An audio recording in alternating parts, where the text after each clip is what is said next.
Thank you for being here.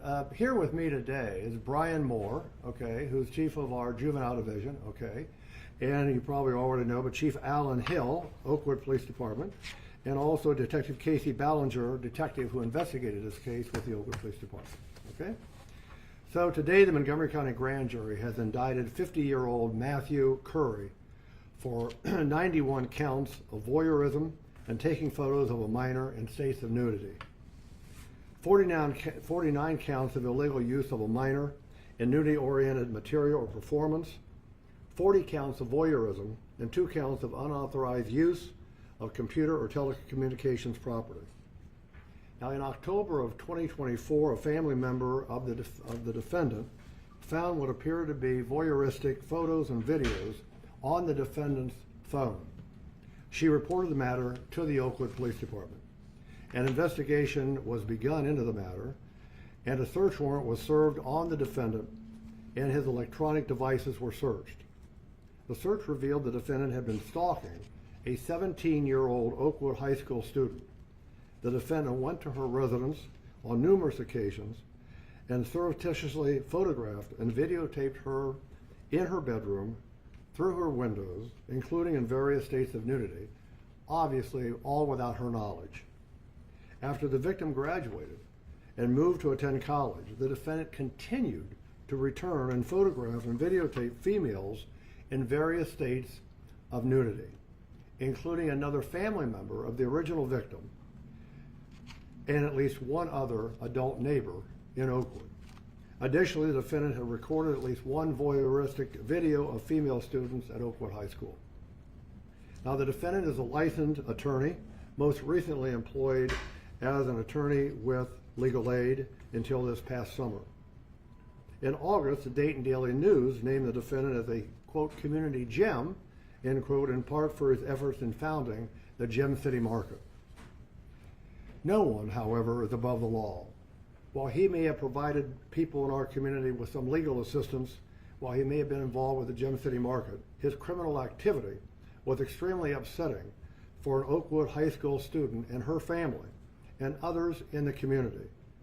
And he will be treated no differently than any other person who has acted so heinously and atrociously. Everyone has a right and should feel safe and expect privacy in their own home.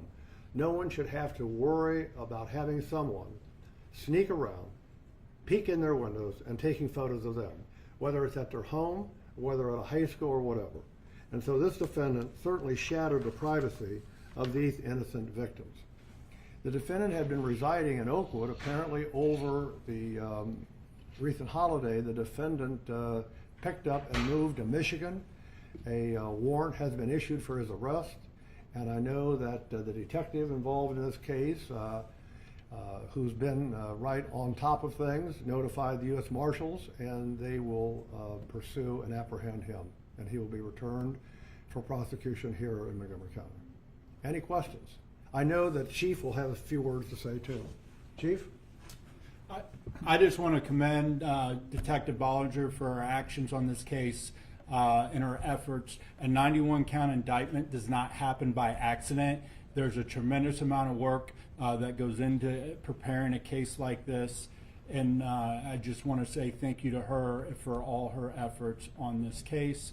And from this point forward, it's about holding this individual accountable for his actions, because as Mr. Heck said, he shattered a lot of people's trust and confidence with his actions throughout this investigation.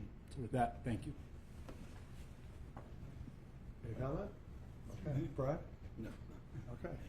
Mike, can you go over once again, just you or the chief, a little bit about how the investigation started? You mentioned it real briefly there, but it was very fast.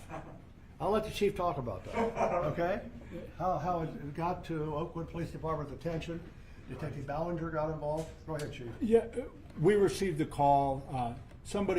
A family member discovered some material on the phone that they thought that it was inappropriate, and they contacted us, and that's how the investigation started. From there, it obviously exposed a lot of other material that continued the investigation. So that's how it began. family member of the person who's under indictment. Correct. Is a first Yes. person that Yeah, it raised the started, red flag. started within the household. Okay. Yep. Do you believe the person left kind of uprooted fast and went to Michigan because became aware of the investigation? That I can't specifically answer, why he chose to move out of the area when he did. How long, Matt, do you know how long he's worked for legal aid, that kind of thing, or? I don't know. He had worked there for a number of years, and until last summer. I can't tell you exactly the number of years. As the chief just mentioned, it began because a responsible person in the defendant's own family made the right decision and called the police department when that person found these images, knowing that it is wrong and possibly criminal, which obviously it is. So kudos and thanks to a responsible family member who did the right thing. Yeah, and probably it's very tough. Very tough. In that situation to come forward. Exactly. It always is. And I mean, I think this speaks, volumes for family members, for community members of doing the right thing and stepping up and, doing what she knew needed to be done, and that is to call the police. And Chief, I know we want to keep, the alleged victims in this case, anonymous, but how shocking was it to that family when you and the detective had to go to them and tell them they were victims when they didn't even know that? I think your statement answers the question. I mean, it's very shocking. It's something that you would never suspect to happen to you, particularly within your confines of your own home. So when you make contact and you explain to them what occurred, it's very alarming and shocking, and then the whole processing of what transpired has to occur. And I think the other follow-up to that is I think people would wonder, was the individual that's under indictment a close neighbor, this family, or, how he first sort of, I don't want to say fixated on his family, but, became involved with them? The information we have is that they were not close friends or anything like that, but they lived nearby. Okay? And how many potential victims are there with this investigation? Right now, I think there would be four victims. Okay. And what was the time? And obviously, let me just say, I appreciate that question. There are 4 victims now that have been identified.